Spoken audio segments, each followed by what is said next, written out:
যে বাঙালি পরিযায়ী শ্রমিকদের উপর অত্যাচারের অভিযোগ উঠছে, কিভাবে দেখছেন বিষয়টাকে? আমি তো দেখবার তো সুযোগই পাইনি। আমি কবে পরিস্থিতি তবে নিশ্চয়ই এ বিষয়ে আমাকে অনুধাবন করতে হবে এবং কি করতে না করতে। এবং শুধু বাঙালি না, যে কোনো ভারতবর্ষ একটা উদ্দিষ্ট দেশ, সেখানকার কোনো অঞ্চলের লোকেই অন্য কোনো অঞ্চলে অনিষ্টা হচ্ছে, সেটাতে আমাদের আবশ্যিকার কারণ থাকবে। তা বাঙালি হোক, বাংলাদেশি হোক, পাঞ্জাবি হোক, যে কোনো জায়গা থেকেই সমস্ত দেশেই মানুষকে, প্রথমটা সব মানুষকেই সম্মান দেওয়া, আর বিশেষত স্বদেশী মানুষকে যে তাদের যে অধিকার আছে সেগুলো মূল্য স্বীকার করা বেশি প্রয়োজন আমার। তার মধ্যে বাঙালিদের যদি অবহেলা হয় বা মানবিক ব্যবস্থা হয়, সেগুলো আমাদের বেশি অবস্থা করার কারণ থাকবে। কিন্তু এটা শুধু বাঙালির প্রশ্ন না, এটা একটা যুক্ত দেশ ভারতবর্ষের, যে তাদের নাগরিক যে এবং তাদের সঙ্গে যুক্ত মানুষদের যে অধিকার এবং তাদের আনন্দ করে থাকার সুযোগ, সেগুলো তো আমাদের মানতে হবে। এই নিয়ে আলোচনার প্রয়োজন রয়েছে। আলোচনার প্রয়োজন আমি কিছু এখানে বলিনি, আপনি বললেন সেটা।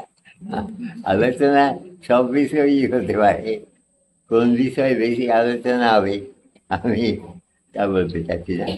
আমি বলছি যে এটা এখানে গল্প নয়, খুব খুব আলোচনা করার কারণও নেই। যে যে কোনো ভারতীয় যদি একজন যদি উড়িষ্যা থেকে এসে রাজস্থানে গিয়ে অবহেলিত হলেন এবং অত্যাচারিত হলেন, তা নিয়ে আমাদের আবদ্ধ করার একই কারণ থাকে।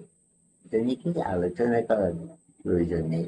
এটা আমাদের সংবিধান থেকে প্রথম থেকেই এটা পরিষ্কারভাবে বলা আছে যে ভারতীয় যারা, তাদের সমস্ত ভারতবর্ষের উপরই একটা তাদের অধিকার আছে, এবং এটা শুধু একটা আঞ্চলিক অধিকার তা নয়।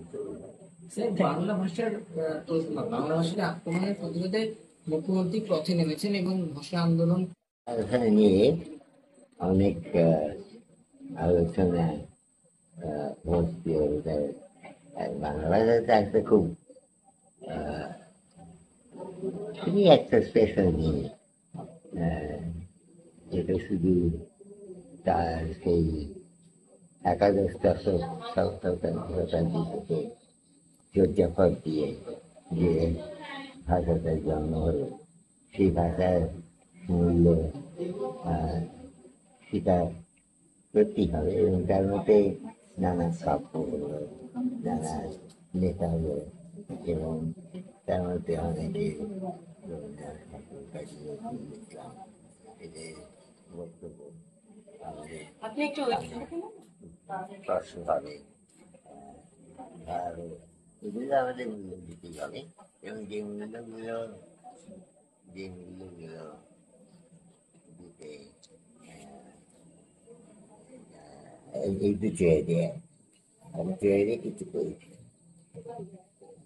এখন এই মূল্যগুলো প্রয়োজন হতে পারে যদি অবহেলিত হয়, এবং অনেক সময় একটা ভাষাকে যার যে মূল্য পাওয়া উচিত সে মূল্য পান না, যে তাদের উপরে একটা বড় রকম অবহেলা হয়, সেটাতে আমাদের নিশ্চিত বন্ধ করার কারণ আছে।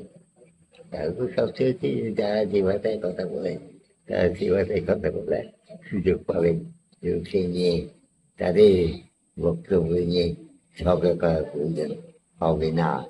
এটাই আমাদের আশা। Thank you sir.